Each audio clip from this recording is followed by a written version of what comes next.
Hello y'all, I'm Chef Frank and welcome to the show Bread-a-Licious. Today, biscuit and scone dry mix, ham and cheddar scones, and southern style biscuits and gravy. So without further ado, let's get our butter in the freezer and get cooking, y'all.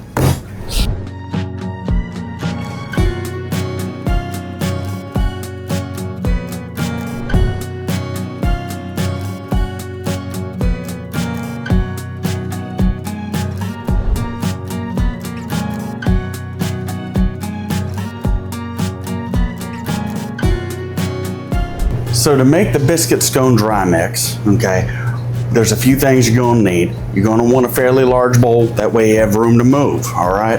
You're also gonna need 4 1/4 pounds of flour, 2 pounds of unsalted butter, again, unsalted butter. You're also gonna want 3/4 of a pound of granulated sugar. You're gonna want 2.5 tablespoons of baking powder, and then 1 tablespoon of baking soda, followed up with about 1.5 teaspoons of salt. Okay, and that's all for flavor development. I have that dry mix in right here, and then you want to make sure it incorporates really well. If you want to use a whisk, you can use a whisk. That's great. I'm going to add the rest of my sugar. Now, here's the thing. In baking, you kind of have to get used to working with your hands. There really just isn't a shortcut.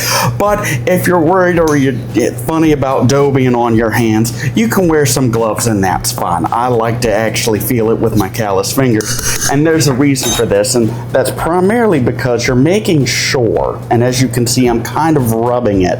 I'm making sure that the sugar, because you can feel the granulated sugar in the flour, is throughout, okay? And then after that, you just dump it in your large bowl. And then I'll be right back. I'm going to grab the butter out of the freezer. Okay. Okay. So next for this, you're going to need your 2 pounds of butter, but there's a shredding method that I want to share with you. It's also a little bit easier. Now, a few tricks is you have your butter in the freezer, like we discussed at the beginning. I had my grater in the fridge. It's a little buttery because I've been shredding butter, you know, you better believe it. But there's a nice trick that is also a lot easier than having to clean a food processor, and you don't have to worry about large butter clumps. You can just kind of shred and dump and go. Now, what you do want to do, use the paper to your advantage, grab a handle, alrighty, and then as you're grating, just grate along really fast, get you those nice thread shreds. But this allows you to evenly distribute the butter in the flour mix and make sure those butters are coated. That's what makes those biscuits so tender and fluffy, is the butter being evenly distributed without. Okay, so you just keep going. Again, a little small wrapper. You don't want any wrapper in your butter, so you just keep moving up, keep going, keep going, keep going, keep going. And then when you get to the knob end, okay, there's a trick, okay? So I'm just gonna get rid of my little holder there. And then you use the palm of your hand when you get close enough. Now, this is why you do it at the end, because the palm is significantly hotter, so it can melt the butter a little bit, but that's okay. You're just gonna take it slow and push with the palm of your hand. Just make sure you don't cut yourself, you know, just gotta be careful. And then I'm not worried about that little knob, so we're just gonna dump that right in. And you're ready to go. Okay, and then I'm gonna add the rest of our butter. A little ring there. Sometimes I hit the bowl on purpose just to hear the ring. I'm gonna coat that part. Get that all nice and coated. Don't worry if little lava spouts of flour happen. It's a party in the kitchen. Have a bouquet of flour, it's great. Okay.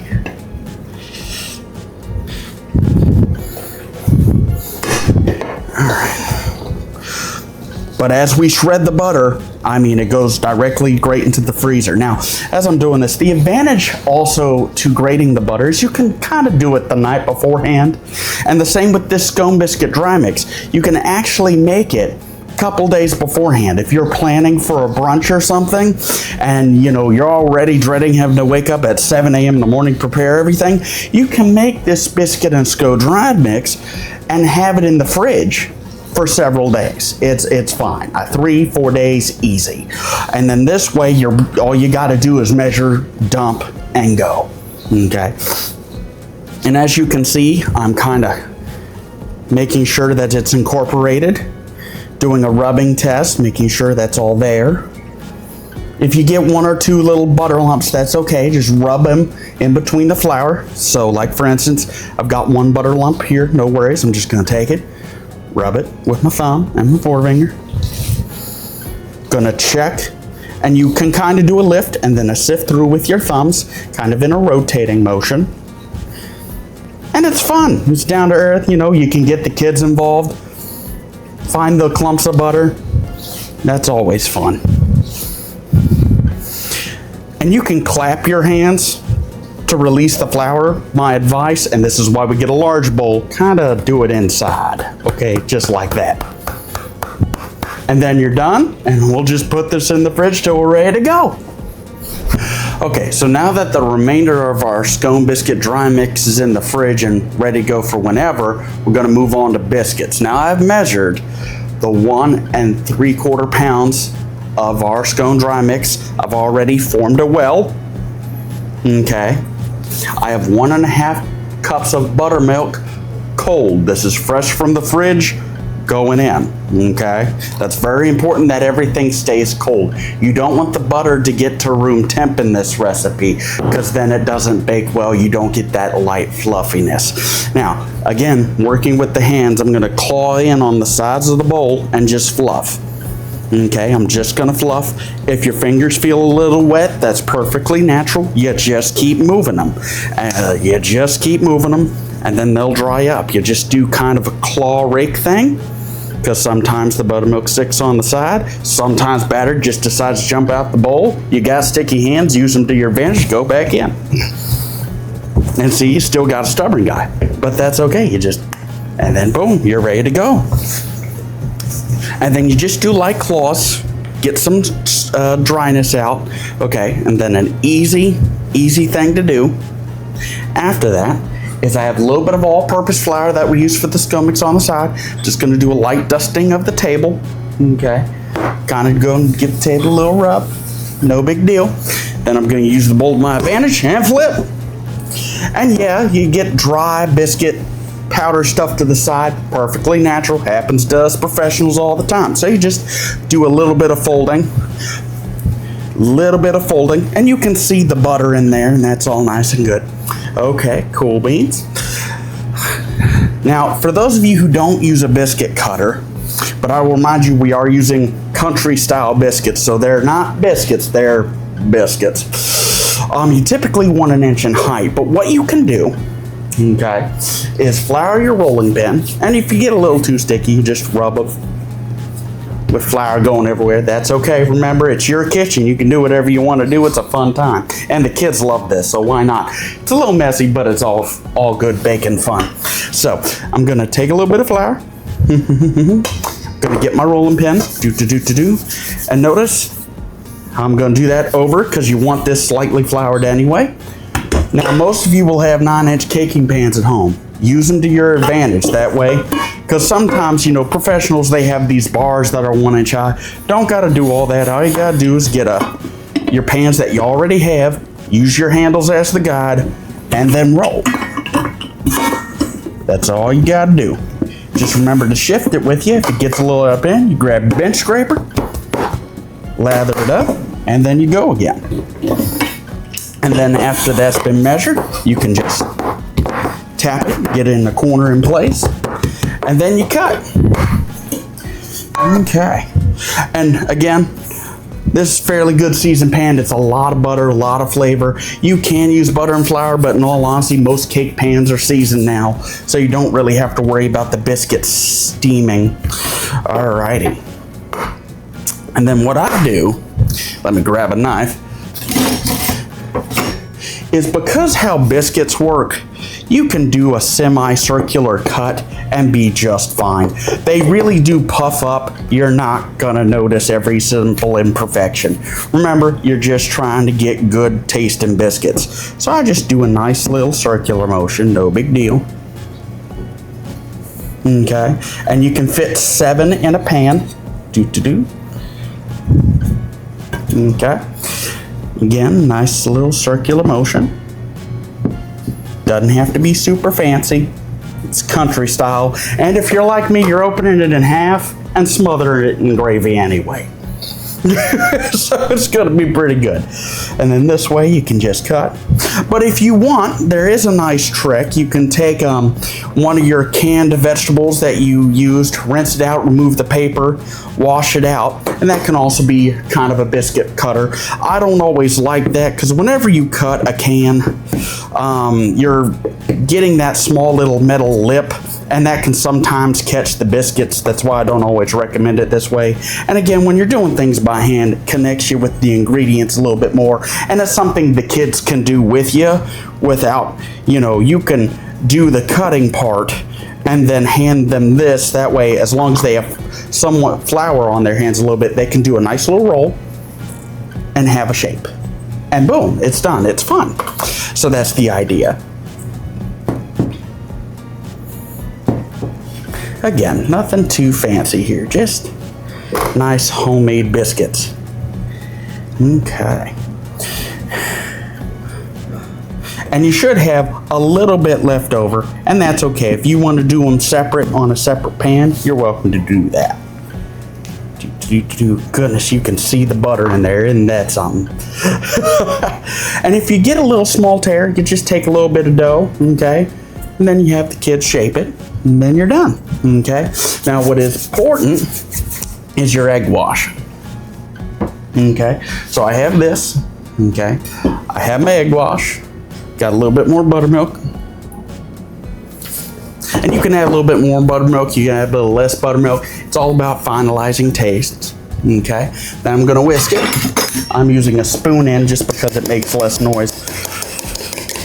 Forks are okay, but again, I've had to do so many eggs over the years, I could also do it with a coffee stir, All right, so, and then you can either use a pastry brush if you want to, but again, working with the hands, you just do a nice little pet. Because remember, you want a light egg wash, and sometimes when you're using the pastry brushes, whether it be a natural thistle or even the rubber ones, it can sometimes catch a lot, and you just don't need that much for biscuits. However, for scones you do, you almost pour it on. Alrighty, so after that, our pan is ready for the oven. We have the oven preset at 350 degrees. And then that's gonna go in for at least 30 minutes. And then that's gonna actually be turned halfway through. So set a 15-minute timer, okay? And without further ado, here we go. All right, and then we'll turn it in 15 minutes on the scones. All right, so our biscuits are in the oven. Next is our ham and cheddar scones, okay? So with that, I put cheddar into 2 different piles, okay? You want half a pound of diced ham, roughly this size, 1/4 inch, maybe slightly larger. Same thing with your cheddar, okay? Big chunks are nice, but for scones in this recipe, they just don't divide well. But what you'll need is a half pound of ham, half pound of cheddar, 2 pounds of your scone dry mix. Again, that's why we made the large batch of scone dry mix that we did. So I have this here ready to go, and then I'm gonna add my ham, okay? And I'm gonna add the large part amount of my cheddar. And again, you don't need a lot to the side, but you do want a good amount of cubes, okay? And I'll show you why. All right, and then what you do is you get that all incorporated. And that's the other thing too, you measure out your buttermilk, okay? And then you just have that in the fridge while you're cutting, dicing, and getting this all together. I have mine in the fridge now, I'm about to go grab it. But you wanna make sure that the ham and the cheddar are nice and fully incorporated and are even. That's what makes every single scone have a nice amount of that just smoky and cheddary goodness, okay? So without further ado, let me grab the buttermilk. Okay. So now that we have our buttermilk, we can just pour that in. Again, 1.5 cups per 2 pounds of scone dry mix. Okay. Get that stirred in. And again, same method, just claw in there. If your fingers get a little cold, that's perfectly natural. That's how you know that the buttermilk's cold enough. Okay. Now, for those of you who are in different climates, baking can get a little tricky, and that's okay. Okay. So, and I have more stuff falling out of the bowl, but that's fine. You just pick it up, put it back in, it's fine. Baking's always a little bit of a mess. Now, a little bit of a close-up here. If you're getting this and you can still see that powdery flour, it's a little bit too dry. But buttermilk takes time to settle in your measuring cup. So usually, I'll take the last bit, drizzle it on, and that's usually enough. After that, I wouldn't add buttermilk more than a teaspoon at a time. Okay. All right. Now, when measuring this out, there's an easy method. I have the same cake pans we use for the biscuits and leveling them lined with some parchment paper. That way, all you gotta do is take your thing, plop it in, smush, and you're ready to go. Again, plop it in, smush, and you're ready to go. Okay, and I'm going to put this to the side. Give myself some smashing room. Yep, and you just push down with your hand in the pan. Do a center push, get that hill dispersed throughout, okay? And then you can take your hand and just go around the rim. This just makes sure that everything's in the edges. That way you don't have a crater anywhere, okay? And then the fun part, flip, lift, okay? That easy, y'all. That easy. Okay. Now, as I get this a little floured, alrighty. Next, use your bench scraper. Okay. And if you've ever heard the phrase, measure twice, cut once, that's what you do here. This will get you 8 large scones. It's pretty nifty. So what you do is I'll mark it with my bench scraper. Yep, that looks like an half to me. So I'll go ahead and cut. And then I'll come over here. Yep, that's close to half. A little bit of cheddar in the way. That's okay. That's also why you leave some to the side. All right, and then you cut those halves in half. And that'll give you 8 triangular pieces. Okay, and then you grab that line with parchment paper. Okay, and what's nice is you can shove, pull, pull, pull.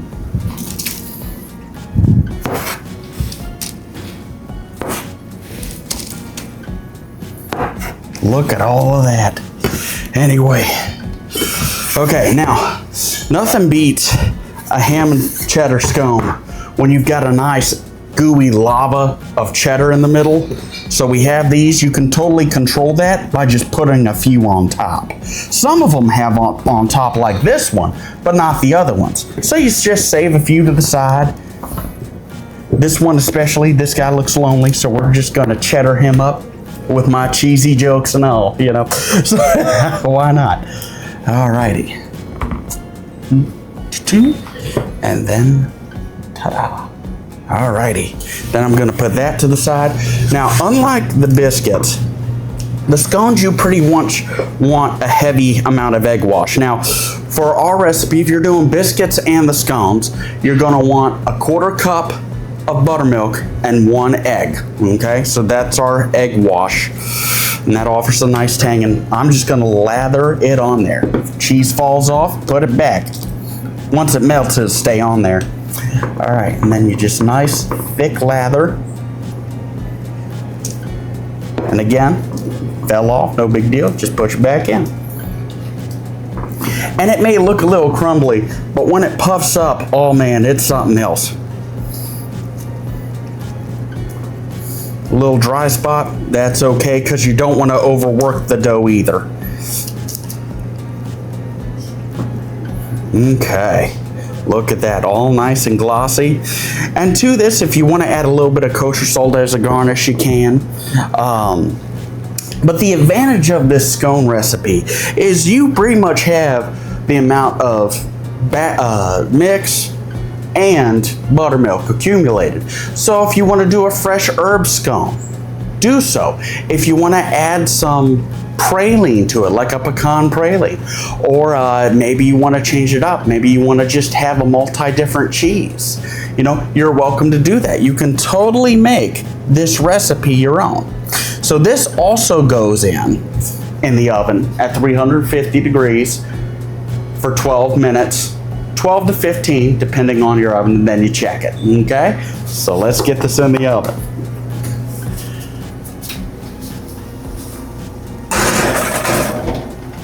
All right.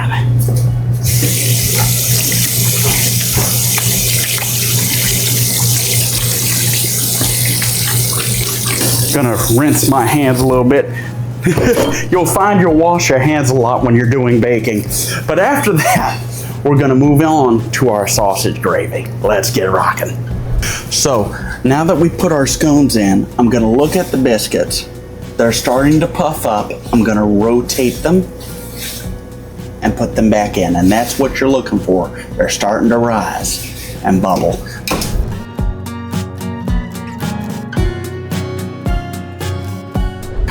All right, so here we have laid out what we need for our gravy, okay? We have some butter sliced up. We have half a red onion, about 6 ounces of flour, and a pound of ground sausage. I'm using a country style sausage, but you can use any sausage you'd like, whether it be the mild Italian or a hot sausage. But important is that it's a pork. You really want the fat here, okay? And I have my pot in the back ready to go. I have a plate ready to catch my sausage for our technique, and we also have a quart of half and half. Now, with gravy, you've got some options, but for the southern style thick richness, I usually typically use cream. That can be very rich to some people. However, milk, that's gonna not give you a whole lot of flavor. It's not gonna give you a good amount of creaminess. It's just too much water in it. So half and half is a good substitute. So we'll show you how to use that today. Okay, the next thing I do want to show you is the importance of the onion dice and how small it is. So I'm just going to put all this over here for the moment. Okay, so with your red onion, you kind of have to be careful. So for me, I've cut it in half already at the stem because I had to cut it for that. And then you do nice little slits. Less than 1/4 inch, very tiny, okay? And the reason being that we do it this size is so that the onion kind of melts. You don't want large chunks of onion in your gravy, and you want them to melt into the sauce for flavor. And you know, I wouldn't necessarily recommend a sweet onion, but you can use white onion or yellow onions. I personally like red onion for the random texture that they give, along with the essence of floral notes to them. That actually is really nice in the southern style gravy, and you want something that it can offer a good strong punch with that rich creaminess. All right, so let's get to our pot and get going. All right, moving on.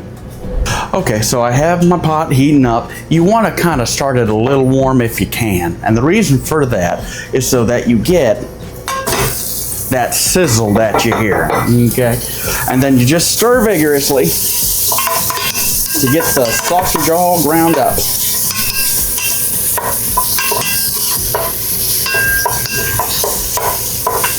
Now, a southern method, okay, is there's many ways to make biscuits and gravy, but the common thing with, and it's like this with braising or cooking in general, you would cook the meat, brown it, you scoop it out, right?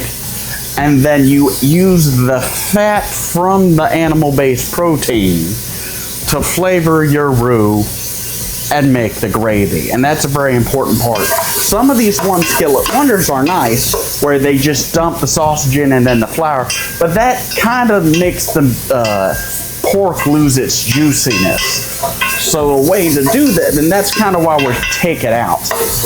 Let's see, I've got some sticking. I might add a double butter just to have a little bit of fat extra to get that rolling. And for those of you at home asking, man, that's a lot of butter. Never can have enough, I'm telling you. Anyway,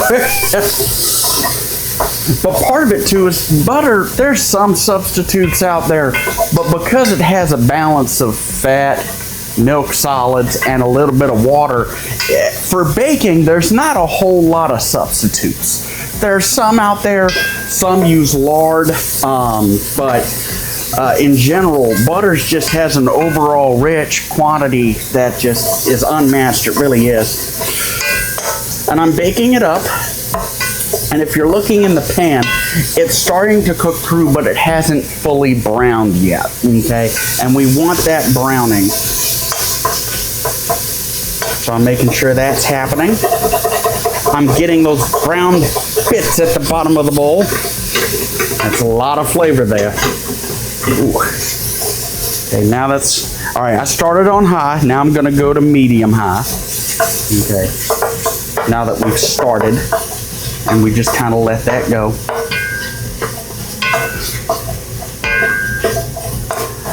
If you like spiciness, I will give you a trick.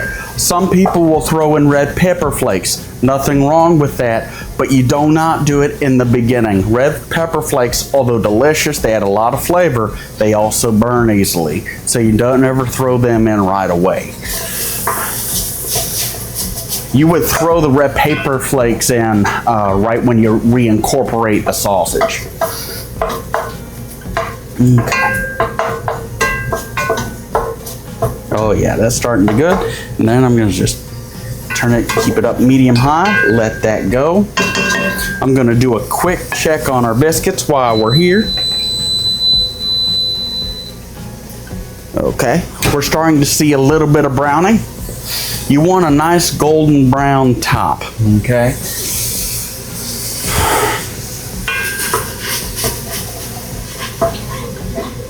And a special note while we're here, I have a convection oven, so I can do it at 350 where the fan spins inside. For those of you at home, you might have to do a 400-degree oven after the halfway mark, okay? So we're at 15 minutes in, we've rotated the biscuits right, we're about 10 minutes out, we got our gravy working, we also have the scones. This is kind of an easy setup for the home use for your brunch or your breakfast, you know?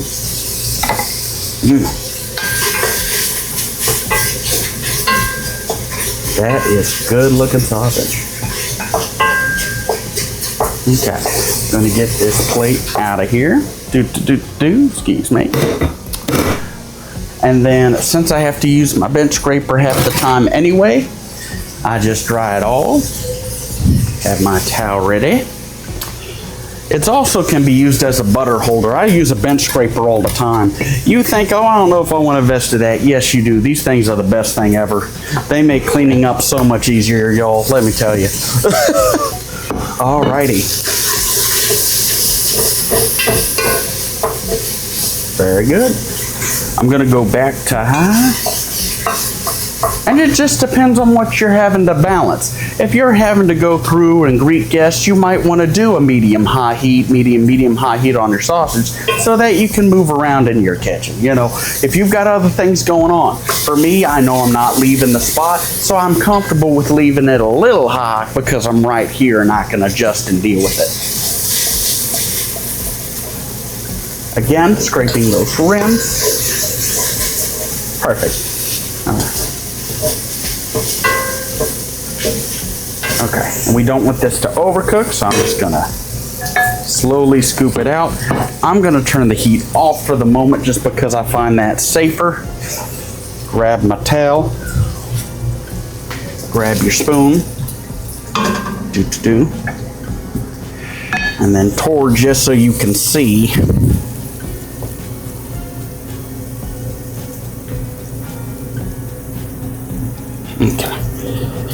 Okay. And if they get that last bit, I didn't do a full dump because I don't want to lose any of that fat. So I don't mind taking the time to scoop the last 4 scoops of sausage out. All right, and now comes time for the butter. And I've got about half a stick of butter's worth, so I'm just gonna pop that into the pan. The pan's still hot. Gonna turn that back on to high. Excellent. We just put our sausage to the side, let that rest, as it were. But that's how you want it. If you want some browning, great, but you don't want it fully dried out. Slightly crispy's okay. That'll work for you. So I'm just gonna start getting my butter melted. Okay. And I keep stirring, and as I'm stirring, I'm getting along the sides, and sometimes, depending on your pot, it can be a little hot. That's okay. You grab a dry towel, okay, and I just dig in, and this is the importance also of a wooden spoon. The metal one doesn't get it. It can scratch the spot. It's noisy, but the wooden spoon's perfectly safe for your equipment, and you can really get in there pretty good. Those brown bits are just a high sense of flavor. Oh yeah, there we go. And if it starts to stick a little, that's okay. We've got red onion. You dump that in. Alrighty. So now that I've dumped in my red onion, that's sizzling, I will always add, and I've got about a tablespoon's worth of kosher salt here total, just in case, but you always add a little sprinkle when you add a veg to something like this, because the salt helps break down those cell walls in the onion, so it actually caramelizes faster for you and breaks down a lot easier. Gets all that moisture out and into your gravy. All right, so we're adding the flour and we're making a roux after our onions have softened.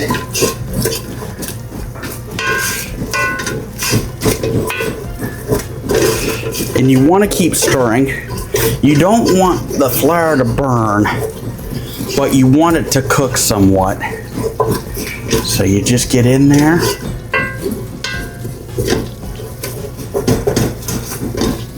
Yep, that's smelling correct.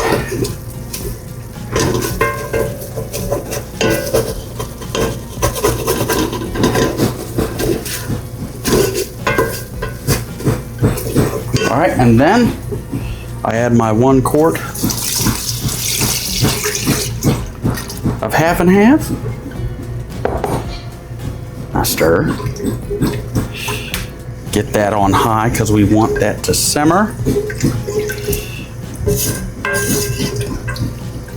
I'm also going to add and reincorporate my sausage.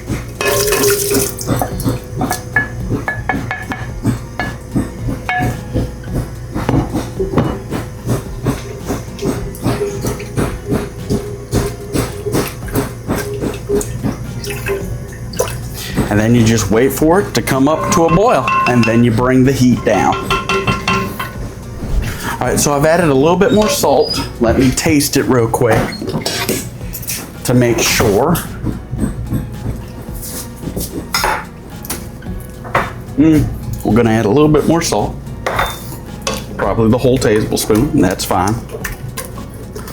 But you're looking for that thickness. You want it gloppy. You want it clean to the spoon pretty heavily, okay? All right, now we're gonna check on our biscuits. Come check this out. So I'm pulling that. See, it's not quite flat on top, but you like that rustiness. So I'm just gonna take, and you can use a toothpick, whatever. The important thing is make sure you get in there. Oh yeah, see how clean that is? No debris.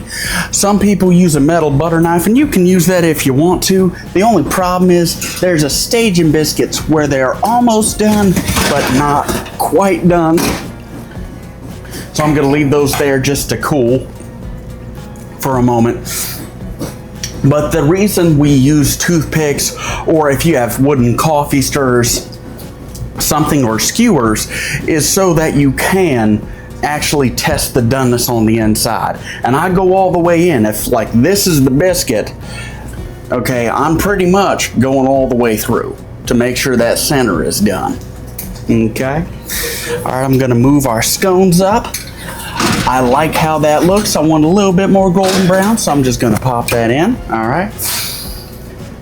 And there you have it. And we'll get ready and plate it up.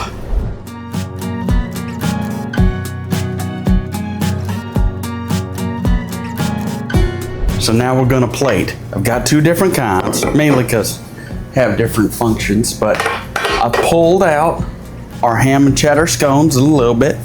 That's the brownness you want. If you want a little darker, it's fine, but know that these are cooked, and you do want them kind of steamy, but not crusty.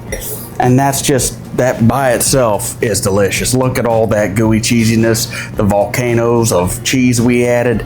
Oh, that is some good stuff. And that's mainly because we were able to focus on size, okay? Now, the advantage of the pan, now understand, I've let these biscuits cool for at least 10 minutes. That's kind of the thing, okay, because they gotta finish. Otherwise, they can get too soggy. So the advantage of the cake pan, you pop them out, okay? And what's nice about this method is they just kind of naturally break apart into the biscuits. Okay, and look at that buttery steam. Look at that. There's nothing better than that. Except for adding it with gravy, which we're about to do. Alrighty. So those are still kind of hot, so you can always, go in there if you'd like. Me, I'm going to take the little knife here and just do a nice even cut here. Then I just open it like that. Yeah, we do. And then we take our gravy. Now just stir that up. Got my wooden spoon, but one per biscuit's not quite enough. We're gonna definitely do at least 4 little scoops here. But I'm able to see it really good. Look at that, everybody. And that is Southern style biscuits and gravy right there. A little gravy on the side, but that don't matter. Look at that beautiful bean footage. And that's it, That's our ham and cheddar scones. We have our biscuits with sausage country style gravy. And then you have the biscuit and scone dry mix recipe. And like I said, the advantage of this recipe is with the biscuit and scone dry mix or the scones, you can make it your own. If you want it a little spicy, add some spice or some spicy sausage to your gravy. If you are, vegetarian or vegan, you can't really do buttermilk, or lard, but there's a few things out there that can help levitate. Just focus on that. But for vegetarians, if you want to do a nice herb scone fresh from your garden, that's delicious. A little basil, olive oil, oh, it's delicious. And there you have it. Biscuits and gravy and ham and cheddar scones in a true Southern fashion. I'm Chef Frank with Bread-a-Licious. Thanks so much for stopping by. But before you go, a little nervous? Don't feel like doing everything on your own? Got a big brunch planned? Hire a personal chef. Look on to cookinggenie.com. Hire a personal chef near you. Get some help. Anyway, so glad you could stop by. Keep cooking, y'all.